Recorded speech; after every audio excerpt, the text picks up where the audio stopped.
बिस्मिल्लाहिर्रहमानिर्रहीम सैयदना करीम सल्लल्लाहु अलैहि वसल्लम। आपका दोस्त राजा मुबीन अफजल एक नई वीडियो के साथ आप सबकी खिदमत में हाज़िर होता है। आज हम बात करेंगे इमरान खान साहब के बारे में कि जो नया प्लान तैयार हुआ है और उसमें उनके करीबी साथी जो हैं वो शामिल हैं। और दूसरी हम बात करेंगे नवाज़ शरीफ वतन वापस कब आ रहे हैं। सबसे पहले हम शुरू करते हैं इमरान खान साहब के बारे में। और शुरू करने से पहले मैं आप सबसे रिक्वेस्ट करता हूँ कि जनाब मेरे चैनल को सपोर्ट करें, लाइक करें, कमेंट करें, शेयर करें। Thank you so much. और जो आप सपोर्ट करते हैं उन सब का शुक्रिया।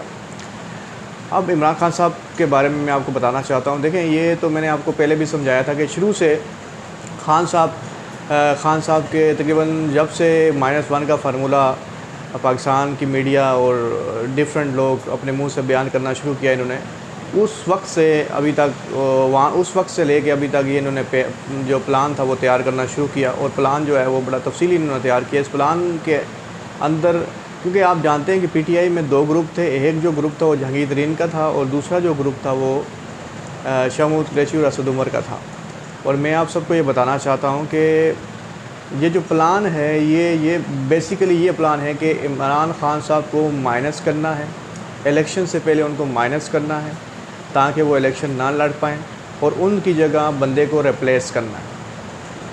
और ये माइनस होंगे कैसे, मैं आप सबको ये बताना चाहता हूँ कि इनके ख़िलाफ़ जो वादा माफ़ गवाह बनने जा रहे हैं वो हैं शाह महमूद कुरैशी साहब। अब आप भी चौंक गए होंगे, ऐसा कैसे हो सकता है, वो तो जेल में हैं और खान साहब का साथ दे रहे हैं। ऐसा कुछ भी नहीं है। शाह महमूद कुरैशी साहब, मैं आपको बताना चाहता हूँ, जिस तरह से उन्होंने इमरान खान साहब की जब इस्लामाबाद से गिरफ़्तारी हुई 9 मई को, तो सारे पुरअमन थे। उसके बाद जब वो गिरफ़्तार होके नेब की हरासमेंट में गए, नेब ने उनको शिफ्ट किया। उसके बाद शाह महमूद कुरैशी साहब ने, मैं आपको ये बताना चाहूँगा और मेरे पक्के रिसोर्सेज में आपको बता रहा हूँ और आगे जाके अब देखिएगा ये कंफर्म न्यूज़ है। उसके बाद शाह महमूद कुरैशी साहब ने यूथ में उन्होंने अपने कुछ चमचे और कुछ लोंडे लपाड़े इकट्ठे किए हुए हैं जो पीटीआई के वर्कर्स नहीं कह सकते, जेन्युइन वर्कर वही हैं जो इमरान खान साहब से मोहब्बत करते हैं। उनको एक प्लान का वो ऐसा थे और उनको ये बताया गया कि आपने ऐसे ऐसे फ़लाँ जगह पे हमला करना है। और ये इश्तियाल जो था कौम का या फिर ये वर्कर्स का जो हमले थे आर्मी तनसीबात पे और डिफरेंट जगह पे, ये सारे शाह महमूद कुरैशी साहब का एक प्लान था। और बिल्कुल प्लान के इम्प्लीमेंट हो रहा था जैसे इन्होंने सोचा हुआ था और जैसे प्लान इन्होंने बनाया हुआ था।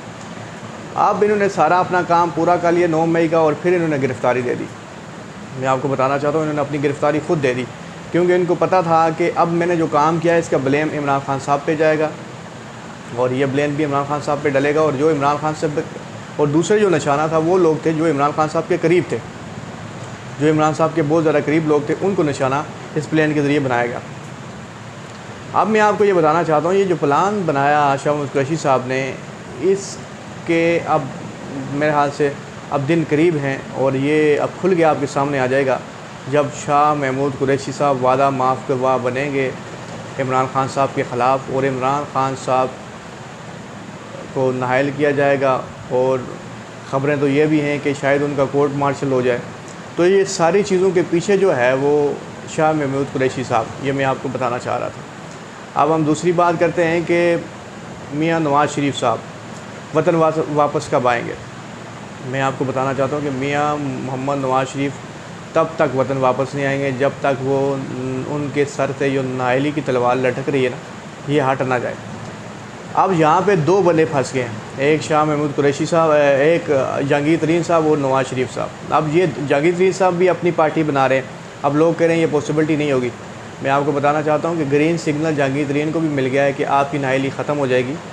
मियाँ नवाज़ शरीफ के कुछ मामलात अभी रुके हुए हैं कि वो मामलात और कुछ उनकी चीज़ें हैं जो अभी वो शायद नहीं मान रहे, ऐसी कुछ प्रॉब्लम्स हैं जिस वजह से अभी तक उनके साथ कोई भी फ़ाइनल डील नहीं हुई। अब मियाँ मोहम्मद नवाज़ शरीफ साहब जो हैं वो ये सोच रहे हैं कि मेरी नाअहली ख़त्म हो। गवर्नमेंट के इख्तियार में कुछ भी नहीं है। आप जानते हैं ये कठपुतली गवर्नमेंट है, जैसे कहा जाता है ऐसे ही, जैसे कि बड़ा फेमस एक जुमला है कि मैं तुर्की के प्रेसिडेंट के पास जाके कहना कि मैं आया हूँ आपके लिए आम लेके, तो जैसे उन्होंने आम नहीं देखे कभी ज़िंदगी में।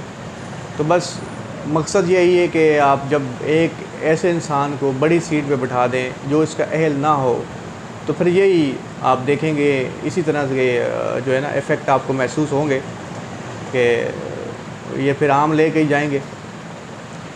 बराबरी की सतह पे बात तब होती है जब लीडरशिप दोनों बराबर लेवल के हों, इक्वल लेवल के लीडरशिप हो, फिर बराबरी की सतह पे बात होती है, फिर मसले का हल निकाला जाता है। यहाँ पे तो सियासत में मैं जो चीज़ देख रहा हूँ, ये ज़ाती रंजिशें जो है ना वो निकाली जा रही हैं, और ज़ाती रंजिशों की जो ज़ाती रंजिशें इस तरह से निकाली जा रही हैं, लोगों को तकलीफ़ पहुँचाई जा रही है। आवाम जो पीटीआई का नाम लेती है उनको गिरफ़्तार किया जा रहा है, उन पर तशद्दुद किया जा रहा है, लेडीज़ को गिरफ़्तार किया जा रहा है। और मैं आपको शरियार अफरीदी साहब को भी बताना चाहूँगा कि उनको अपनी जो बारक में जहाँ पे वो गिरफ़्तार थे जेल के अंदर, वहाँ से कन्वर्ट करके डेड सेल के अंदर कन्वर्ट कर दिया गया है। ये एक जुल्म की इंतहा है, और याद रखें कि जुल्म कहीं भी हो, मेरा रब उसको देखता भी है, और फिर वो जब मेरे रब की आवाज़ और लाठी बुलंद होती है तो फिर बड़ा मुश्किल हो जाता है जो जुल्म करने वालों पे, जो जुल्म करते हैं ना। और मैं ये भी सोचता हूँ कि नून लीग और पीपल्स पार्टी को ये चीज़ें वो भुगत चुके हैं, उनको ये सोचना चाहिए कि हम पे जो हुआ हम ना करें। और जब देखें ये नवाज़ शरीफ 3 दफ़ा गवर्नमेंट इनके पास जा चुकी है, दोबारा ये आ गए, तो आपको क्या लगता है कि इमरान खान साहब दोबारा नहीं आएंगे? तो फिर आप इतना करेंगे जितना बर्दाश्त कर सकें। हाँ, ये तो बातें हो गई। असली बात जो मैं आपसे कर रहा था कि नवाज़ शरीफ अभी उनका आने का कोई भी इरादा नहीं है, ना ही वो डेट फाइनल कर रहे हैं, क्योंकि देखें नून लीग के अंदर 2 धड़े हैं। एक धड़ा चाह रहा है कि मियाँ साहब आएंगे ही तो हम जीतेंगे, उसके बगैर हम जीत नहीं सकते क्योंकि हमारे पास यहाँ पे लीडरशिप बिल्कुल नहीं है। और दूसरा धड़ा ये वो चाह रहा है मियाँ साहब आए ही ना, हम ही जहाँ सियासत करें, जैसे कि शहबाज शरीफ साहब का जो धड़ा। तो यहाँ पे बड़ा मुश्किल काम है, और मियाँ नवाज़ शरीफ साहब ने आना नहीं है, लेकिन जहांगीर तरीन साहब को कहीं ना कहीं से सिग्नल मिला जिस तरह से वो पार्टी बना रहे हैं। तो जाहिर सी बात है, मुझे लगता है ये कि वो जहांगीर तरीन साहब जो हैं वो एल होने के लिए अपनी पटिशन या कुछ ऐसा करेंगे, क्योंकि अब देखें सुप्रीम कोर्ट भी लचक दिखाना शुरू कर दी सुप्रीम कोर्ट ने, और काफ़ी ऐसे मुकदमे थे जिसमें वो पहले एग्रेसिव मोड में खेलते थे, अब वहाँ पे वो बैक स्टेप लेना स्टार्ट हो गए। ये थी बातें जो मैंने आपको बताई। अब आप लोगों ने मेरे चैनल को सब्सक्राइब भी करना है, लाइक भी करना है, और मेरी वीडियो को देखना भी है, और मुझे कमेंट करके बताना भी है। अपना और अपने प्यारों का ख्याल रखिएगा। पाकिस्तान आर्मी जिंदाबाद, पाकिस्तान जिंदाबाद। अस्सलाम वालेकुम।